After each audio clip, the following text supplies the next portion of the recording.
Good afternoon, class. I'm Cam Adams here.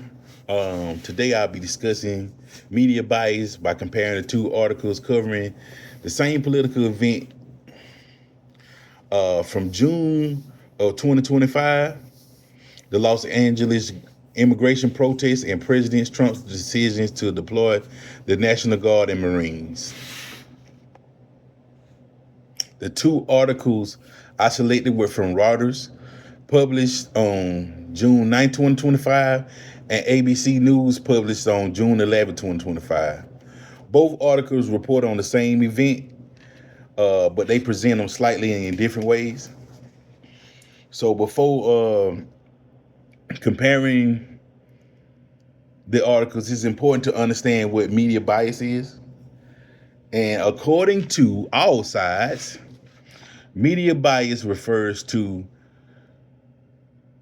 the ways news organizations can influence how audience view an issue throughout the stories they choose to cover. These sources they include the language they use and what they choose to emphasize. Bias does not always mean that its facts are false. Often it appears through framing and additional editorial decisions. The Reuters article mainly focuses on events that unfolded. It reports on immigration protests, the federal government decision to deploy troops, and reactions from both the Trump administration and California Governor Gavin Newsom.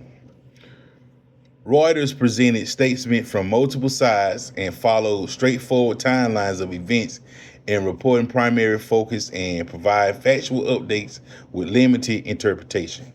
The ABC News article covered the same political event but organized the story timeline showing the immigration raids that led to demonstration and eventually deployment of military forces. ABC spent more time explaining the background of the immigration raids and included additional comments from California officials who criticized the federal response.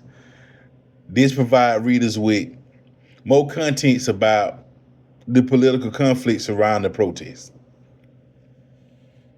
While both articles were factual and accurate, I noticed differences in the ways they frame the stories. One example is bias by selection of sources. Reuters included comments from federal officials as well as state leaders, giving readers perspective from both sides.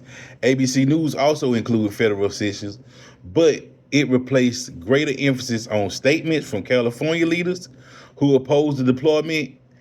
The differences in the source of selection can shape how readers interpret government actions. Another example in bias is by the placement and emphasis. Reuters gives more attention to the public safety concerns and the government explanation of sending troops.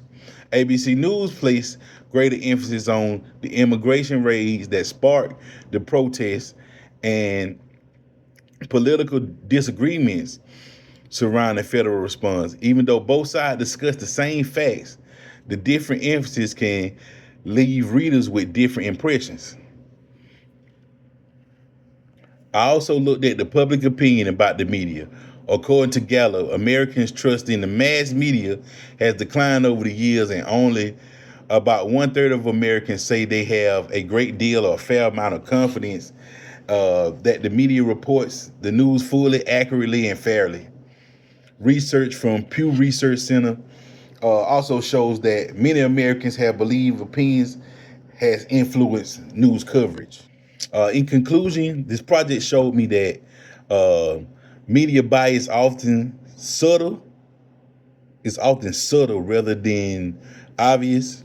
Both Reuters and ABC News reported um,